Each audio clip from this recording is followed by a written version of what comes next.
that caste system. You were a slave in the physical sense if you were brought and sold. You were treated as other than if you were not an Arab, if you were from Fars, an Ajam. All of these types of slaveries existed. It was this statement, La ilaha illallah, that gave strength, that gave courage, that gave self-reliance and self-ability to the individual. Why is this important? Khudi. There's a philosopher, a poet, a thinker who, without him, the Islamic revolution of Iran would not have been possible in 1979. And that is a poet by the name of Iqbal. In the subcontinent, he's known as Allama Iqbal, but in the Persian Belt, he's known as Iqbal Lahori.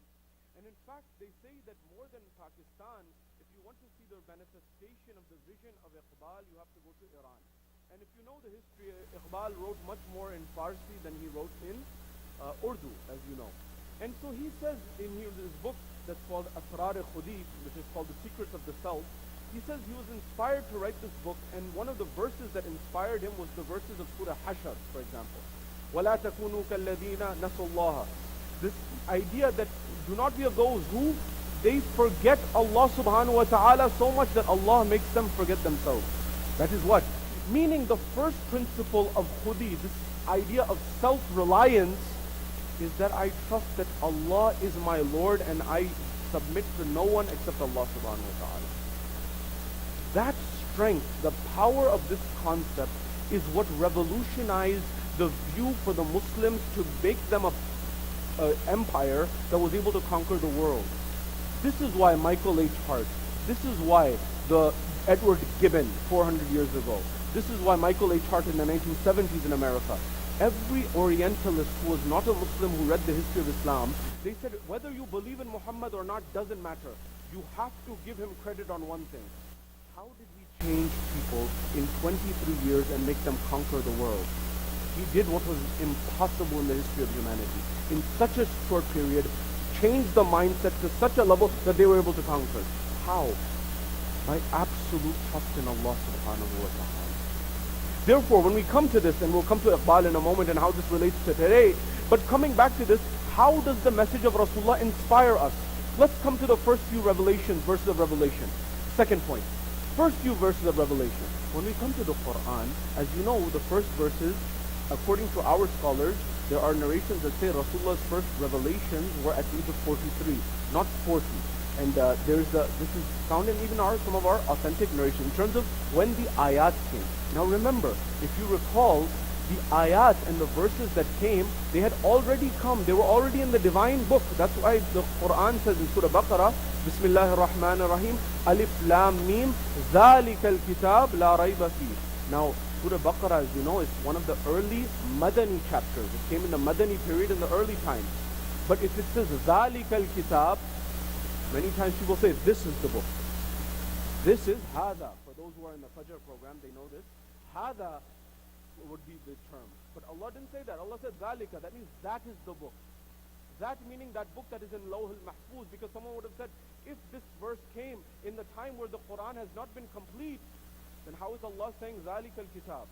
That book, there's no book yet. It's just verses. They have to be put together.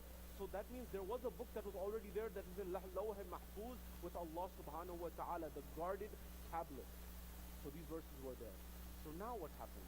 Surah Al-Akhar, for example, comes. And now, as you know, then come the verses that are there that are in strengthening Rasulullah. They are strengthening and inspiring Rasulullah.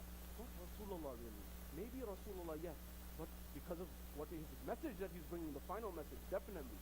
But also those early Muslims who are just seeing themselves but a few, not many. And they're saying to themselves, we've given everything and we're following this vision. We're fighting on this path. And yet still, do we still believe? Do we still trust? Then Allah subhanahu wa ta'ala gives encouraging verses. أَرَيْتَ الَّذِي عَبْدًا إِذَا صَلَّى. Do you not see the one who hinders and stops and troubles our messenger when he's praying? The ones like Abu Lahab and others and Abu Jahl who are troubling Rasulullah. The Quran is saying, don't be demoralized. Keep your morale strong. What is it that Gandhi says? What is it that Mandela says? What is it that all those great people who struggled for humanity in the world hailed them? They attribute it to Gandhi, but regardless, the principle, what are the phases of a revolution? What are the phases of victory? What are the phases of any movement that you go in? Number one, they ignore you.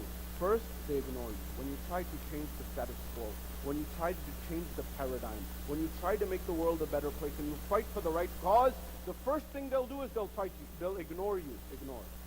They won't pay you any money. Don't pay any money.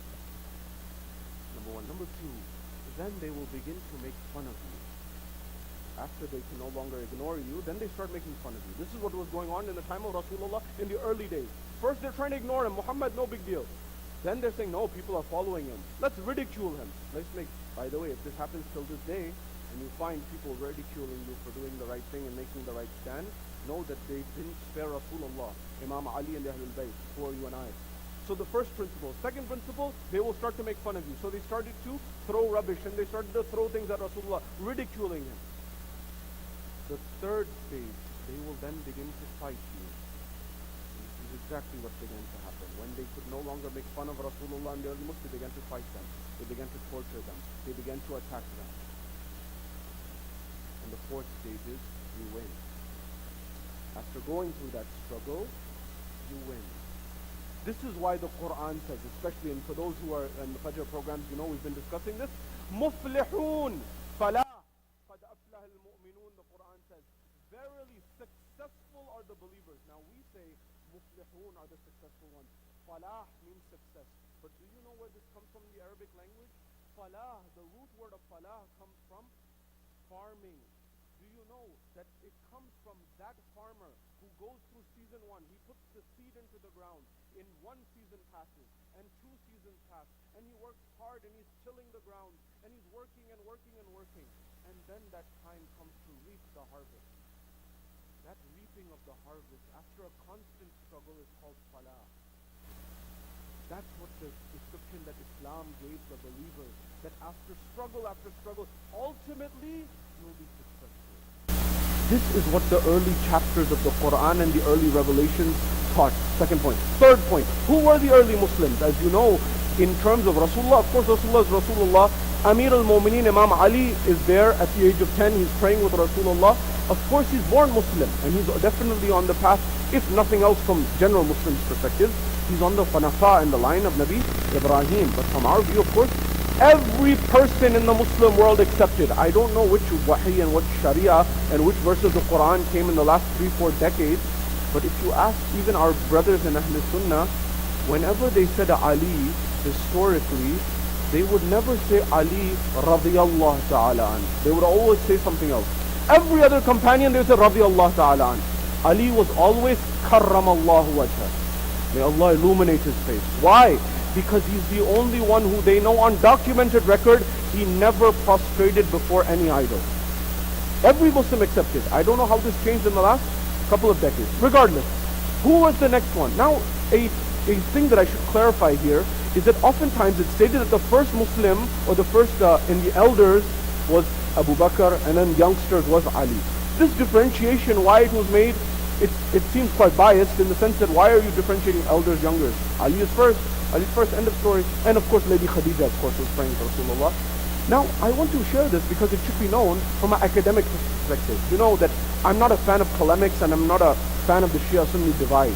If you study the Quran above Shia-Sunni lens, you get a deeper understanding. If you go beyond that, because our majalis historically and the scholarship and the lectures on the Sunnah time historically as well, they got influenced by the environment that was going on in the East. For example, back and forth trying to explain, I'm right, you're wrong, I'm going to heaven, you're going to hell, these types of things.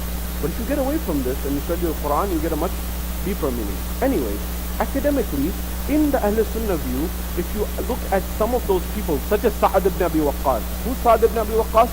The father of Umar ibn Sa'ad from Karbala. Now Umar ibn Sa'ad, terrible. But Sa'ad ibn Abi Waqqas, if you ask our brothers in Islam, they say he's one of the great companions of Rasulullah. So his son went the wrong way, but the father was a great companion, they say. Okay. Sa'ad ibn Abi Waqqas, they said, was Abu Bakr one of the first Muslim, the first Muslim of the elders? He says at least 50 people. This is not Shia source, by the way. He said at least 50 people came to Islam before Abu Bakr. This is from those sources. And other ones say that at least he was fifth. So what I'm saying is there are discrepancies in different views within the Sunni scholarship as well.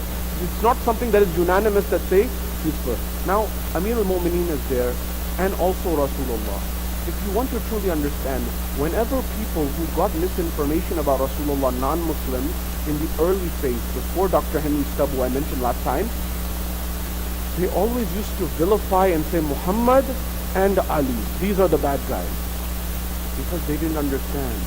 Because the books that had been translated were the ones that showed them in those lights, and there was some animosity against Muslims at that time. But when you really understand, the way Gibbon understood, the way that Shaw understood, the way that Dr. Henry Stubb understood, they said no, Muhammad and Ali, these are the greatest of the Muslims.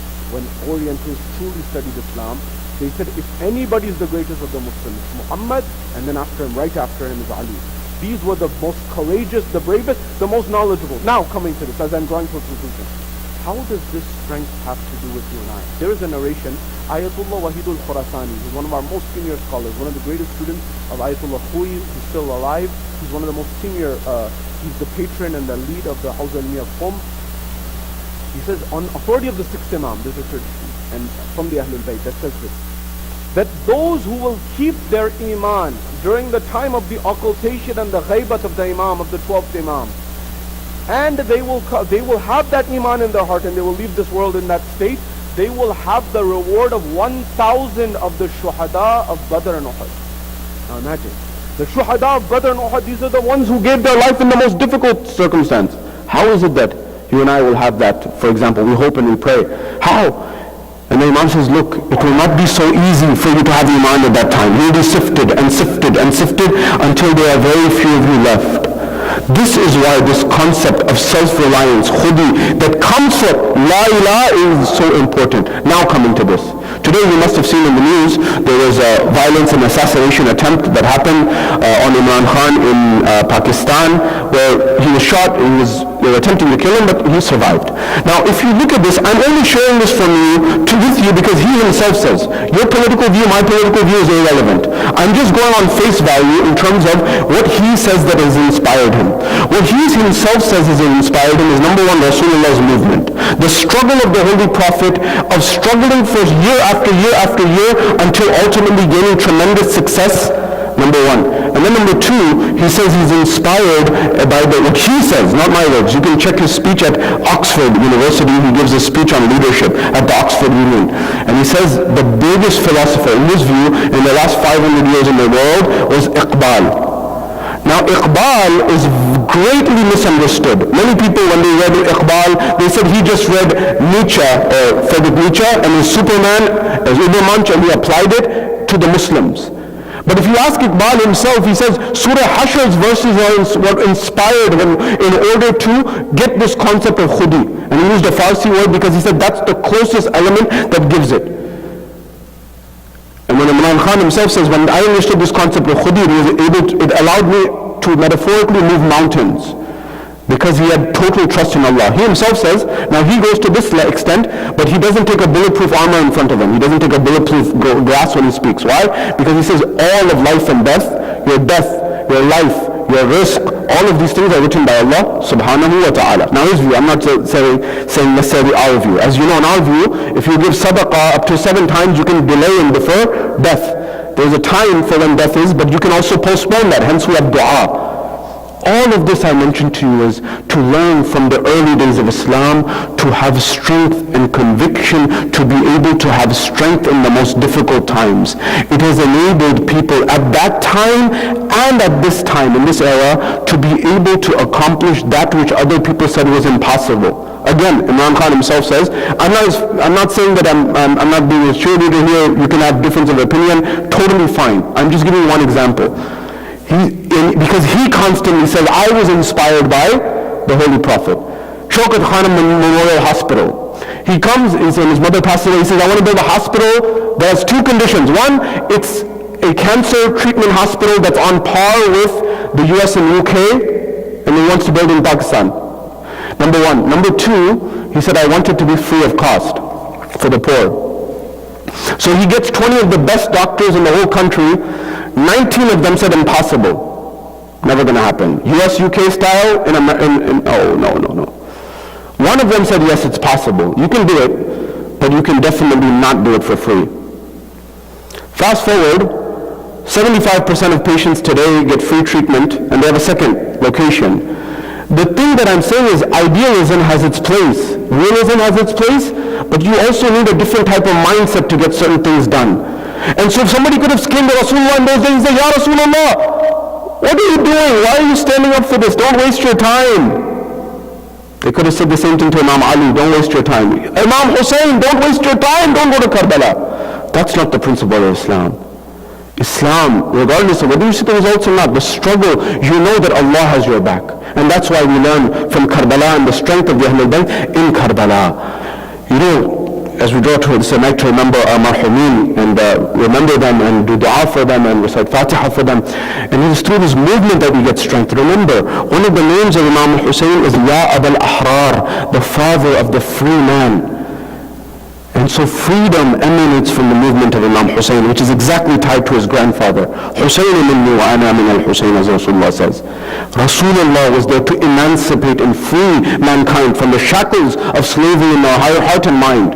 The same way Imam Hussein is reminding them, free yourself from this materialism, free yourself from this love of dunya, to the point, not to say the dunya is nothing, not this slavery that they were enshackled in, that Umar ibn Sa'ad says, I want Rai, I want the power, I want the money. Free yourself, Imam Hussein said of this. You know, there are some lines that sometimes the poetry encapsulates certain movements. I was in Chicago, and I was listening to some of the nawhas that were being recited. This was a nawha that was in a different language. I got the gist of it, but I still wanted to know, what does it truly mean? And it was in Punjabi, although I don't speak Punjabi, but the words were quite similar. And the lines of the poetry are something like, Kiwe aa gayi zaifi, Zainab khadi hairan hai. And so I was like, what does this mean? I got the gist of it, and then I went to look at it in Urdu, and I was like, this is heartbreaking. And the poetry, and I'll explain the Urdu and then I'll try to explain the English if I can, but the translation doesn't do justice. The poet says, Zainab khadi hairan hai, kaise aa gayi zaifi, bazaar se to pehle, sajjad mera jawan hai.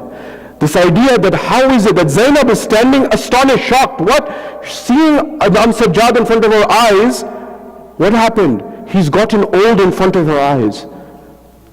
How? Sajjad was only 24 before the bazaar. How has he gotten old? This is what happens. Azadaro do jumle sun lijiye zahmat tamam. Ibn Utayba naam ka ek shakhs aata hai बाज़ार शाम में. बाज़ार शाम में इब्न उतैबा खुद कहता है कि मैं जब दरबार शाम में पहुंचा और बाज़ार शाम में पहुंचा तो मैंने ये मंजर देखा कि नौके सिना पर शुहदा के सर थे और ऐलान हो रहा था कि बागी आए हुए हैं. मैंने देखा, मैं सामने आया और मैंने पूछा और मैंने देखा एक शख्स था जिसके गले में खारदार तौक है और हाथों में हथकड़ियां हैं. और मैंने कहा ए शख्स तू कहां है, तू किधर से आया है? और उस शख्स ने निगाह की, इब्न उतैबा तुमने हमें नहीं पहचाना. ए इब्न उतैबा मैं अली इब्न हुसैन हूँ. ए इब्न उतैबा मैं ज़ैनुल आबिदीन हूँ. ए इब्न उतैबा मैं सैयदुस सज्जाद हूँ. इनका इब्न रसूलुल्लाह ये सर पे, ये नौके सिना पर सर किसके हैं? कहा इब्न उतैबा ये मेरा भाई अली अकबर. इब्न उतैबा ये मेरा चचा अब्बास. इब्न उतैबा ये मेरा बाबा हुसैन. कहा इब्न रसूलुल्लाह. इब्न उतैबा ने कहा इब्न रसूलुल्लाह इमाम सज्जाद कोई खिदमत हो, मैं कोई काम कर सकता हूँ आपके लिए? इमाम सज्जाद ने कहा कि इब्न उतैबा एक काम अगर कर सके तो कर ले. ये जितने भी यहाँ हैं, ये जितने भी सब सिपाही हैं, ये सब पैसे के पुजारी हैं. इनको बस माल दुनिया चाहिए. अगर कुछ पैसे हो, अगर कुछ रकम हो, इनको दे दो ताकि ये जो सर है ये आगे हो, ताकि लोगों की निगाह हमारी फुफिया, हमारी माँ पे ना जाए. इब्न उतैबा बस ये काम कर ले. इब्न उतैबा गया, आखिरी जुमला, और उसने रकम दी और कहा कि ये जो सर है इन्हें आगे किया जाए. इनकी नियत यही थी जो इमाम सज्जाद ने कहा. मगर आखिरी जुमला रिवायत ये कहती है कि जब इब्न उतैबा आगे बढ़ा तो क्या हुआ कि पत्थर लोग बरसा रहे थे. एक पत्थर रासल हुसैन पे आके लगा, सरे इमाम हुसैन पे लगा. इब्न उतैबा ने अपने तलवार को खींचा और कहा कि ये जुल्म कैसे हुआ। इमाम सज्जाद ने निगाह की और एक जुमला कहा, ऐ बिन उतैबा, तुमसे एक पत्थर बर्दाश्त नहीं हुआ। मैं करबला से कूफा और शाम तलक पत्थर पर पत्थर देख रहा हूं, मेरे बाबा का चेहरा है, मैं कुछ नहीं कर सकता। अला लानतुल्लाहि अलल क़ौमिज़ ज़ालिमीन व सयअलमुल लज़ीना ज़लमू अय्य मुनक़लिबिन यन्क़लिबून इन्ना लिल्लाहि व इन्ना इलैहि राजिऊन। Ya Allah, accept this ibadah. Ya Allah, allow us to learn from the life of Rasulullah. Ya Allah, allow us to learn in self-reliance in the true meaning of La ilaha illallah as the early Muslims understood it. And Ya Allah, allow us to be amongst the companions of Imam Sahib al-Zaman when he returns, and allow us to keep our iman safe. And Ya Allah, hasten his reappearance and allow us to be amongst his companions when he returns. A final request to please recite the Surah Al-Fatiha for your marhumin, for our marhumin, for the sponsors marhumin, for all those who serve their marhumin, and for all those who do not have someone to recite the Fatiha for them this night. Surah Al-Mubarak Al-Fatiha ma'as salawat. Allahumma salli ala Muhammad wa ala Muhammad. Bismillah.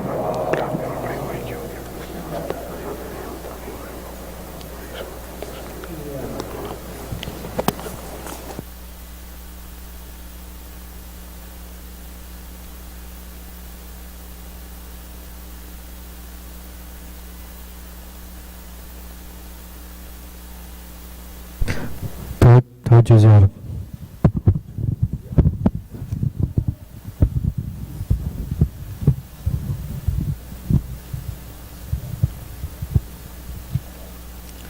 السلام عليك يا وارث آدم صفة الله، السلام عليك يا وارث نوح نبي الله، السلام عليك يا وارث إبراهيم خليل الله، السلام عليك يا وارث موسى كليم الله، السلام عليك يا وارث عيسى روح الله، السلام عليك يا وارث محمد حبيب الله، السلام عليك يا وارث أمير المؤمنين، السلام عليك يا ابن محمد المصطفى، السلام عليك علي المرتضى، السلام عليك يا ابن فاطمة الزهراء، السلام عليك يا ابن خديجة الكبرى، السلام عليك يا سار الله وابن ساره والوتر الموتور، وأشهد أنك قد أقمت الصلاة وآتيت الزكاة وأمرت بالمعروف ونهيت عن المنكر وأطعت الله ورسوله حتى أتاك اليقين،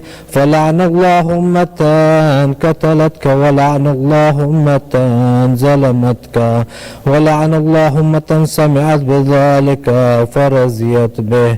يا مولاي يا أبا عبد الله، أشهد أنك كنت نورا في الأصلاب الشامخة والأرحام المطهرة، لم تنجسك الجاهلية بأنجاسها ولم تلبسك من مظلمات ثيابها، وأشهد أنك من دائم الدين وأركان المؤمنين، وأشهد أنك الإمام البر التقي الرزي الزقي الهادي المهدي، وأشهد أن الأمة من ولدك كلمة التقوى وعلام الهدى والأروة الوثقى والحجة على أهل الدنيا، وأشهد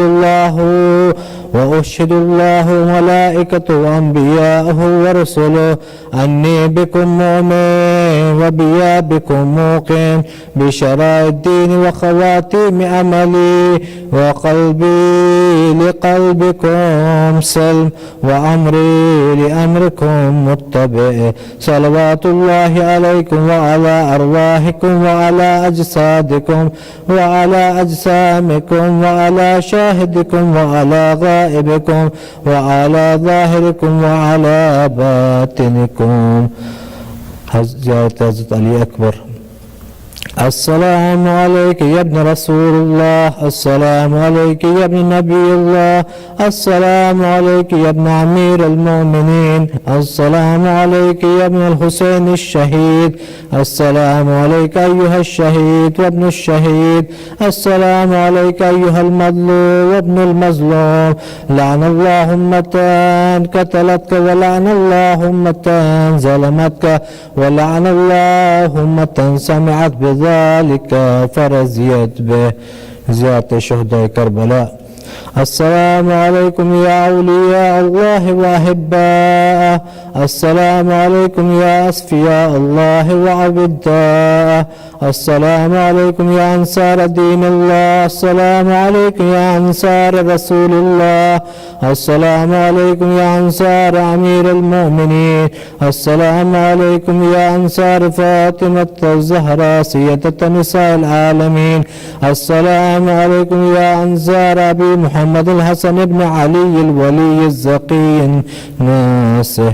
السلام عليكم يا أنصار أبي عبد الله. بأبي أنتم وأمي تبتم وتابت الأرض التي فيها دفنتم وفزتم فوزا عظيما. فيا ليتني كنت معكم فأفوز معكم. زيارة حضرت أبو الفضل العباس. السلام عليك يا أبا الفضل العباس ابن أمير المؤمنين. السلام عليك يا ابن سيد الوصيين. السلام عليك يا ابن أول القوم إسلاما وأقدمهم إيمانا وأقومهم بدين الله وأحوتهم على الإسلام. أشهد لك نصحت لله ولرسوله والأخيك فنعم الأخ المواسي. فلعن الله أمتان قتلتك ولعن الله أمتان ظلمتك ولعن الله أمة استحلت منك المهارم وانتهكت حرمة الإسلام. فنعم الصابر المجاهد المهام الناس والأخ الدافع عن أخيه مجيب إلى ربه طاعته الراغب فيما زهد فيه غيره من الصواب الجزيل والصناع الجميل. والحقق الله بدرجة آبائك في جنات النعيم. السلام عليكم ورحمة الله وبركاته. السلام عليك يا غريب الغربة سلطان أبا الحسن يا علي بن موت الرضا جميعا ورحمة الله وبركاته. السلام عليك يا مولانا يا صاحب الزمان. السلام عليك يا خليفة الرحمن. السلام عليك يا شريك القرآن. السلام عليك يا كعبة الإيمان. السلام عليك يا إمامنا وإمام إنس والجان. أجر الله تعالى فرجك وسحر الله تعالى مخرجك وظهورك ورحمة الله وبركاته. اللهم كن لوليك حجة ابن الحسن صلواتك عليه وعلى آبائه في هذه الساعة وفي كل ساعة وليا وحافظا وقائدا وناصرا ودليلا وعينا حتى تسقنه أرزك طوعا وتمتعه فيها طويلا برحمتك يا أرحم الراحمين. اللهم صل على محمد وآل محمد.